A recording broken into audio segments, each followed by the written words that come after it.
Onam mood പാട്ട് വളരെയധികം വൈറലാകുന്നു. But നിങ്ങൾ ഓണത്തിനും 1 month പ്രയറായിട്ട് റിലീസ് ചെയ്യുന്നു സിനിമ. അതിന് പിന്നിലുള്ള കാരണം എന്താണ്? It's totally confusing. അതുകൊണ്ട് ചോദിച്ചത്. അല്ല, ബേസിക്കലി നമ്മൾ ഓണം സോങ് നേരത്തെ ഇറങ്ങാനുള്ള ഒരു കാരണം എന്ന് വെച്ച് കഴിഞ്ഞാൽ എപ്പോഴും ഒരു ഓണം സോങ് ഇറങ്ങിക്കഴിഞ്ഞ് കുറച്ച് നാൾ കഴിഞ്ഞ് ചിലപ്പോൾ അടുത്ത ഓണത്തിലേക്ക് കയറി ആ പാട്ട് സക്സസ് സെലിബ്രേഷനും അല്ലെങ്കിൽ മറ്റുള്ള കാര്യങ്ങൾക്കൊക്കെ വേണ്ടിയിട്ട് യൂസ് ചെയ്യാം. സോ ആ തവണത്തെ ആ ചൂടങ്ങ് എൻജോയ് ചെയ്യാൻ പറ്റാറില്ല. അപ്പം നമ്മൾ കുറച്ച് പ്രീവിയസ് ആയിട്ട് ഇറക്കി ഓണാകുമ്പോഴേക്കും ഈ പാട്ട് എൻജോയ് ചെയ്ത് എല്ലാവർക്കും അത് പെർഫോം ചെയ്യാൻ പാകത്തിനും എല്ലാവരിലേക്കും എത്താൻ പാകത്തിനും നമ്മൾ നേരത്തെ ഇറക്കിയതാണ്. സിനിമയും ഈ പറയുന്ന പോലെ കംപ്ലീറ്റ്ലി ഒരു ഓണം മൂഡ് സിനിമയല്ല. പക്ഷെ എന്നാൽ ഈ സിനിമയിൽ ഓണത്തിന് പ്രാധാന്യമുണ്ട്. സിനിമയിൽ മാവേലിയുണ്ട്. സിനിമയിൽ ഓണത്തിന്റെ ഒരു കഥ പറഞ്ഞു പോകുന്നുണ്ട്. സോ അതിനാണ് ആ ഒരു ബേസിലാണ് നമ്മൾ പാട്ട് തന്നെ ഇറക്കിയത്. ഓക്കെ. ഇതിന്റെ ഡയറക്ടർ ബിബിനോട് ബിബിന് 21 grams തൊട്ട് പരിചയമുണ്ട്. ഞാൻ ഈ കഥയുടെ ഡിസ്കഷൻ്റെ സമയത്തൊക്കെ അദ്ദേഹം പറഞ്ഞതെന്ന് പറഞ്ഞാൽ അതായത് ഞാൻ കുറച്ച് സമയമെടുത്ത് വർക്ക് ചെയ്യുന്ന ഒരു പ്രോജക്റ്റാണ്. അപ്പോൾ എനിക്ക് അതിൻ്റെതായ എഫേർട്സ് ഉണ്ട്, കാര്യങ്ങളുണ്ട്. പിന്നെ ഒരു അത്യാവശ്യം നല്ല സ്റ്റാർ കാസ്റ്റ് ഉണ്ട്, ഇവരെ അസംബിൾ ചെയ്യുക എന്നുള്ളൊരു പരിപാടിയൊക്കെ ഉണ്ട്. നിങ്ങൾക്കുണ്ടായിരുന്ന ട്രസ്റ്റ് എന്താണ് ബിബിനിലേക്ക്? എന്തായിരുന്നു? ഇപ്പൊ നമ്മള് വേറെ കുറെ ഡയറക്ടേഴ്സിൻ്റെ കൂടെ വർക്ക് ചെയ്യുമ്പോഴും ഇപ്പം അപ്രോച്ചസ് എല്ലാം വ്യത്യസ്തമാണ്.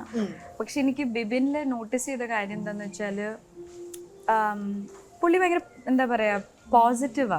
നമുക്ക് ചില ഡയറക്ടേഴ്സിനെ കാണുമ്പോഴേ അത് ഫീൽ ചെയ്യുള്ളൂ. പറഞ്ഞ പോലെ അത്രയും കാസ്റ്റ് കോമ്പിനേഷൻ, ആർട്ടിസ്റ്റിന്റെ ഡേറ്റ്സ്, ലൊക്കേഷൻ, എല്ലാ പടത്തിനും ഉള്ള പോലെ കുറെ സാഹസങ്ങൾ ഞങ്ങൾ സാഹസത്തിനും ചെയ്തിരുന്നു. പക്ഷെ എല്ലാത്തിനും ഒരു സൊല്യൂഷൻ ഉണ്ട് എന്നുള്ളൊരു ഡിസിഷൻ മേക്കറാണ് Bibin. So I found that very unique. എനിക്ക് ഞങ്ങളുടെ ഫസ്റ്റ് കോൺവെർസേഷൻ്റെ സമയത്തും എന്നെ അപ്രോച്ച് ചെയ്തത് കുറച്ച് ലേറ്റ് ആയിട്ടായിരുന്നു. അപ്പോൾ സാധാരണഗതിയിൽ ഞാനിങ്ങനെ എന്തുകൊണ്ട് ഞാനൊരു ബാക്കപ്പ് ഓപ്ഷൻ ആയിരുന്നോ എന്നുള്ളൊരു ചോദ്യം വരാറുണ്ട്. പക്ഷെ ബിബിൻ്റെ അടുത്ത് എനിക്കത് he just wants to do a good film.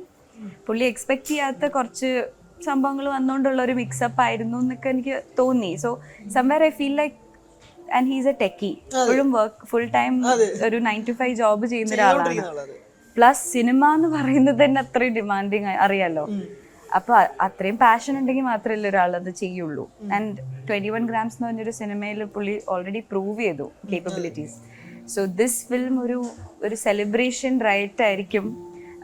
ഇതിൽ നമുക്കുള്ള സ്പേസ് നമുക്ക് മാക്സിമം യൂട്ടിലൈസ് ചെയ്യാൻ പറ്റും എന്ന് എനിക്ക് ഒരു ബിലീഫ് വന്നു ബിബിനെ കണ്ടപ്പോഴും ആദ്യം സംസാരിച്ചപ്പോഴും. സ്ക്രിപ്റ്റ് തന്നെയാണോ അതോ?